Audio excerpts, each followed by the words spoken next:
What you've just seen is my living room and entertainment setup. But before I show you how I got into this, here's a little backstory that might leave you with all sorts of emotions.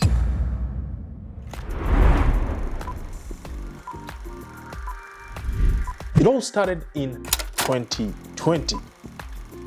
Just 3 weeks after I moved to Australia, the whole world changed.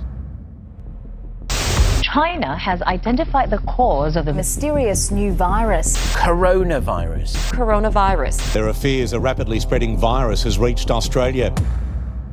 COVID lockdowns hit and I found myself in a foreign land trying to make ends meet.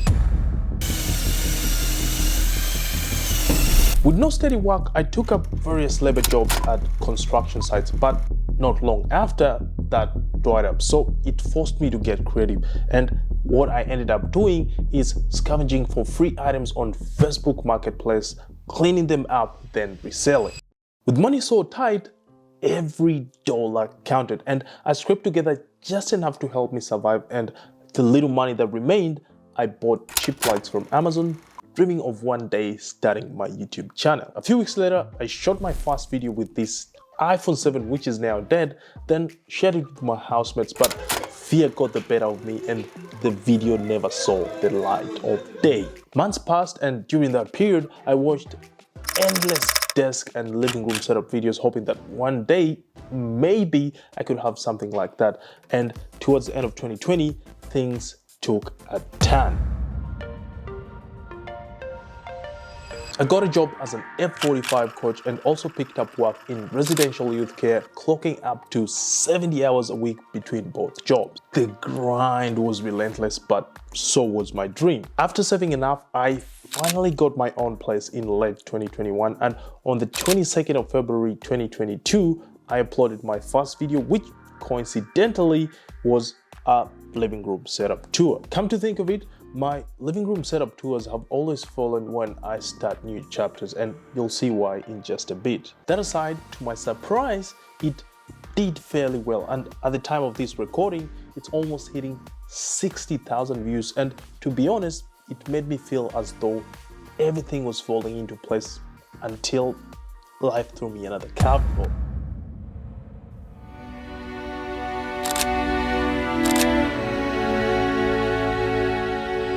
In October 2022, what seemed like a regular day at work turned into a nightmare.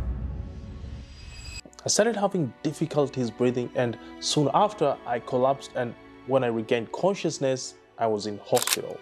In the early hours of the morning, I was discharged, but the relief was short-lived. As soon as I got home, the struggle to breathe came back worse than before, so back to the hospital I went, and this time they found the cause. 2 blood clots, one in my left leg and the other one in my right lung. That reality hit hard. I'd come this close to losing it all, but by the grace of God, I survived. After 6 days, I was finally discharged, and no words can explain how grateful I am for a second chance. A week later, my first video post-recovery, and you guessed it, another living room setup. And even though it did explode like my first, seeing it outperform my usual view count of 200 to 600 views gave me the hope to push on. From then on, I continued to refine my setup, each iteration a small step forward, and by late last year, I thought I'd created the perfect space until I decided to push it even further, and that brings me to the build process of my current setup. Now, before we get into it, for those going through a tough time, I hope my story inspires you and this video gives you some ideas on how to design your setup. Let's dive in. After a long day moving everything into the new house, boxes were scattered, furniture was stacked, and nothing was quite where it should be, but I knew there was potential here, a blank canvas just waiting to be transformed. So I started by placing things roughly where I thought they'd go, shifting furniture around until there it was, the perfect layout. But this was just the beginning. For this setup, I had something bold in mind for the TV wall. Box shelves on one side filled with unique decor pieces, and next to them, coconut fiber baskets to add some natural texture. Then behind the TV, walnut slat panels for that rich, sleek vibe, and on the right, an industrial shelving unit to bring in a bit of edge, and all of this was carefully planned out on a sketch I'd created weeks before. With an idea of what I wanted already in play, I got to work. First up was measuring, because the last thing you want is a crooked TV wall. After some precise adjustments, I mounted the IKEA egg boxes, which thankfully went up smoothly thanks to the instruction manual. With the shelves secured, I then moved to the coconut fiber basket hooks, which may not seem that exciting now, but they'd be adding that touch of coziness later on. After that came the industrial shelving unit. It was fairly heavy, but luckily I shipped some serious teen in the gym, so the fight it tried to give me didn't make me sweat that much, and a few drywall mounts and drill rotations later, it found its place on the wall.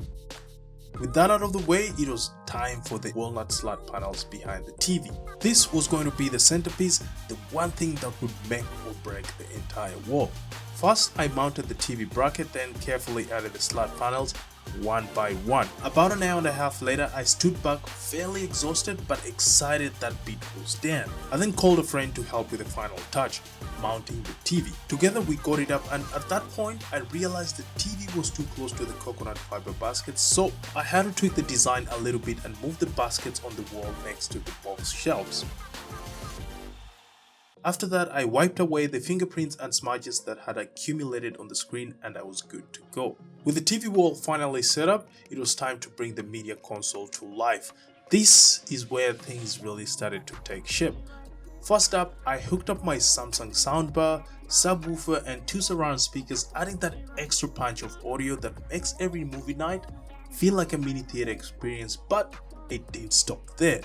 Next came in my PlayStation 5 and Xbox Series X, which take care of all my gaming needs across both platforms. Now, if you're curious to know how these consoles have held up over the years, I've got another video where I break down exactly that, and I'll link it in the description box if you're keen to find out. With the consoles in place, I placed my Google Nest app in its original spot, and as most of you would know, this helps me control all my smart devices. After that came in my air purifier, which ensures the air stays fresh, especially after cooking or during those moments when the good old stinker sneaks out. Happy Easter, Grandpa! Finally, it was time for the finishing touch, cable management. Using a cable organizer and a sleek cable sleeve, I made sure every wire was neatly tucked away, and just like that, the media console was almost complete. And I say almost because I'll be adding a bunch of decor pieces a little later on. Now, before I move on to the next part, in case any one of you is wondering where I got this media console, here's the twist. It's not store-bought. This piece was a DIY project from my last living room makeover, and it's something I crafted from scratch. So if you're curious about how it came to life, I've got the full step-by-step process in this video, and trust me, it's another one you'd enjoy so much. Next up were the furniture pieces, and these are the items that make the living area come together nicely. My grey L-shaped couch, the heart of the sitting area, covered most of the space, setting a cozy, stylish tone with 2 accent chairs, each bringing their own flair to the room. I also placed the homeward side table from IKEA next to the couch to add a spot where I can put a drink when seated on the chase part of the couch, as well as store miscellaneous living room items. Stepping back, the layout was beginning to look exactly as I'd imagined, but there was still more to come. My modular coffee table reclaimed its spot right at the center of the living area, and it's a piece that's not just functional, but also a bit of a statement on its own. With everything falling into place, I could finally see the vision coming to life, but the best part was yet to come. Once I had the furniture pieces laid out, I could see the potential. I wanted the living area to be more than just a room, something that creates an experience, a spectacle for the senses. So I began with a bold choice: walnut acoustic slat panels on the wall next to the couch, and once it was up, it transformed the vibe, bringing warmth and depth to the space, and that was just the beginning of the spectacle you'll see a little later in the video. I then added floating shelves, after which this LED wall art took center stage, and I like the stunning glow it creates. I can already picture how good it will look with the rest of the plants and lights. Below the LED wall art, I plan to put the Clackenas sideboard from IKEA, a sleek, practical addition for extra storage that would tie in everything together, although it wasn't smooth setting it up. After such a long day, you won't believe what I just did.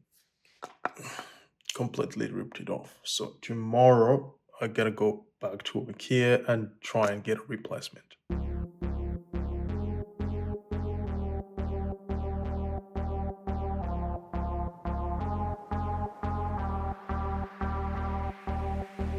Some nights I'm having a hard time keeping my head above the water. To my Swedish viewers, I apologize in advance for continuously butchering the pronunciation of the IKEA products. Once I got back home, I completed the sideboard build, then looked at the recessed space in the hallway and knew it needed something to bring it to life, and having done the BESTA frame assembly the previous night, the only things remaining were the BESTA doors, and by roughly envisioning them on the BESTA, I felt they were a bit too plain, and since I wanted the entire space to be a sensory experience, I knew I had to get creative. From memory, I'd seen some high-end pieces that matched the vibe I was going for, but the price tags were way beyond what I was willing to pay for, so it was time to put my DIY hat on and make it happen. For anyone interested in customizing their IKEA BESTAs like this, here's what you'll need. Can webbing, either dark brown or plain depending on the theme you're going for, flat reed to hide the raw MDF edges, and optional reed spline for a cleaner finish. Tool-wise, rubber drill, jigsaw and some liquid nails and you're set. With my materials ready, it was time to dive into the build. I started by marking 3 inches, which is around 7.5 centimeters from each edge to keep the measurements even on all sides. Then I sketched a template of the shape I wanted on the doors. After that, I drilled a pilot hole and carefully cut out the shape with my jigsaw, then sanded it down to soften the edges where the flat reed would sit, after which I spray painted them black. With the doors cut, it was time to staple the can webbing, and I did this by simply aligning the can webbing along the edge of the door and secured it with 1/4 inch staples, spacing them about every 1.5 inches. I repeated the process on the other doors and trimmed off the excess webbing for a polished look. With those final touches out of the way, I mounted the doors on the BESTA and the hallway nook was starting to come alive, but there was still more to come. The following day, I decided to mount a slat panel on the side of the nook to add even more visual interest. After completing the BESTA, I took a step back, glanced down the hallway and couldn't shake the feeling that something was missing. The plain white wall was just there. It needed life, character, something to make it stand out. So I embarked on a new project to transform this empty space into an inviting entryway that felt both functional and visually rich. I envisioned walnut stained slat panels that would add warmth and texture, coupled with sleek shelving to display a few select pieces and plants. At the heart of it all, a mirror to create the illusion of space sitting on a slat panel backdrop, then a small sideboard beneath it to hold a few items. A few centimeters above the flip shoe cabinet would be my entryway organizer for holding my keys and mail. I like that the shoe cabinet underneath wasn't just storage but a practical seat for tying my shoes before heading out the door and when I come back home. With my drill and spirit level in hand, I mounted the shelves first, carefully aligning them to create the framework.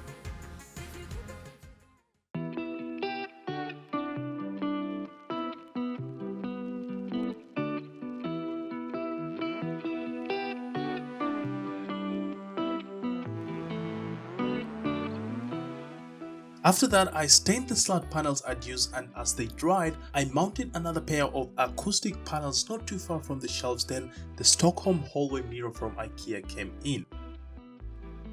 The wall that had once been so bland now had a life of its own, But like mentioned earlier, underneath the mirror I'd intended to place a hallway sideboard, but since it hadn't arrived yet, I resorted to assembling the flip shoe cabinet, which took me about an hour to complete, and once I was done, I placed it opposite the floating shelves. Above the shoe cabinet, as mentioned earlier, once again, I mounted the entryway organizer. The following day, piece by piece, I mounted the slat panels, ensuring each was spaced just right, and 2 hours later, it all began to take shape.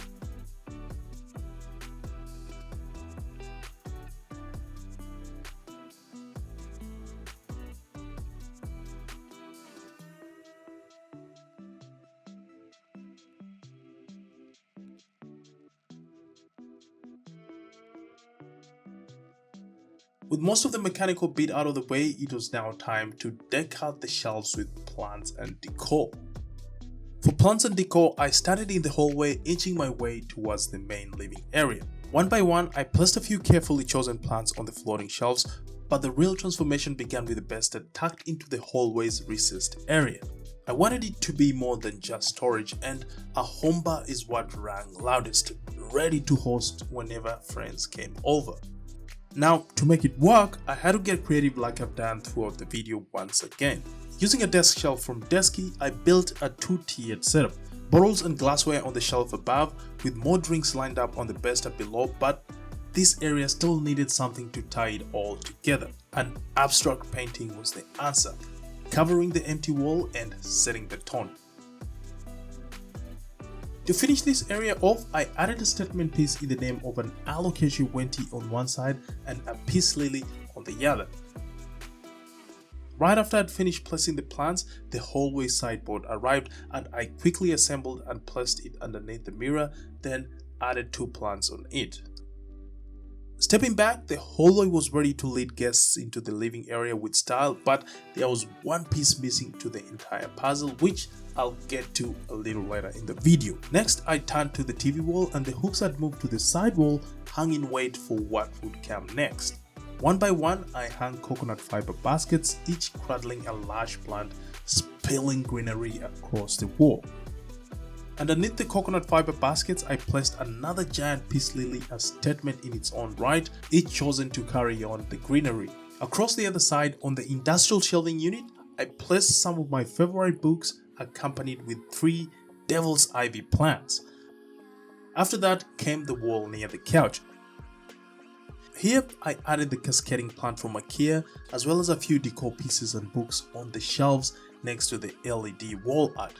Underneath the LED wall art, I added a plant not only for visual interest but also cable management. In between the sideboard and the side table, I also placed another plant. From there, I moved towards the door leading to the alfresco area, placing another set of coconut fiber baskets to soften the transition, with a fiddle leaf fig and peace lily underneath standing tall. On the opposite wall, I placed a canvas print and note to my favorite movie characters, adding a much needed personal touch. The buffet underneath came next, and I decked it out with decor that brought warmth to the room, and for the final touches, another Boston fan and this plant all suspended on a hook mid-air inside coconut fiber baskets. As I stepped back and looked at what I'd created, all the areas had a story, a purpose, and with each piece in place, the space truly felt like home. But like I'd mentioned earlier, one piece of the puzzle was still missing, and that was lighting. When it came to lighting, I wanted to create a space that felt cozy and inviting, something that would draw people in and make them want to stay. So as you'd expect, the entire living area and hallway would be filled with layers of warm and ambient light, with each fixture chosen to add depth and character. For starters, I installed these cabinet lights from Mirabella on the industrial shelving unit, and I managed to do so in less than 30 minutes. From there, I added a table lamp from IKEA on the BESTA, casting a soft glow over the area whilst adding some color pop to the BESTA. I also mounted an LED strip behind the BESTA for even more cozy vibes. Inside the Eket boxes, I mounted park lights to accentuate the items I'd placed in the respective boxes. Next to the fiddle leaf fig, I placed a carved floor lamp to add height whilst adding even more warmth to the dining area. Behind the buffet next to my office, I added an LED strip that made the area feel connected to the rest of the space. In the hallway, I mounted another set of park lights on the slatted shelves, each light carefully positioned to highlight the textures of the wood and the different pieces I'd placed there. At that point, the transformation was more or less complete, but I had to switch some of the plants around, and after completing that, everything now looked exactly like I'd envisioned. The only thing remaining was the reveal.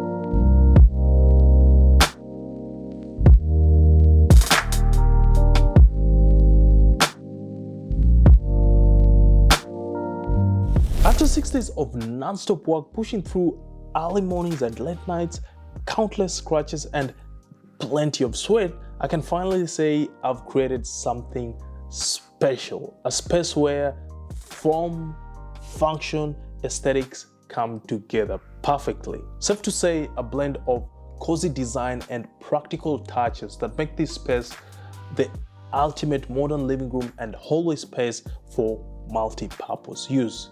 Whether it's kicking back and enjoying a movie, hosting friends, or responding to emails, it can all be done here. Everything has a purpose. For instance, the shelves I installed are now home to some of my favorite decor pieces and plants, with each item adding its own story to the room. And when it comes to lighting, it's set up to highlight every little detail, from the grain on the slat panels to the artwork on the walls. Every angle reveals something new, making the space feel dynamic and alive. But perhaps the best part is being here and taking it all in. Now, without your support, I wouldn't be able to do all of this, and I don't take that for granted at all. You guys have made this journey worthwhile, and I'd like to continue carrying you along as the channel grows. Speaking of which, my home office and desk setup have also gone through a transformation, and I wouldn't want you guys to miss. So if you haven't already, make sure you subscribe and click the notification bell to get notified when the video drops, and don't forget to like and share, as every bit of support helps the channel in ways I can't even explain. Now, if you go to this point of the video, I'd assume setup makeovers are your thing, so here's another living room makeover that you'll most likely enjoy. Until then, people of the internet, I'm signing out. See you on the next one.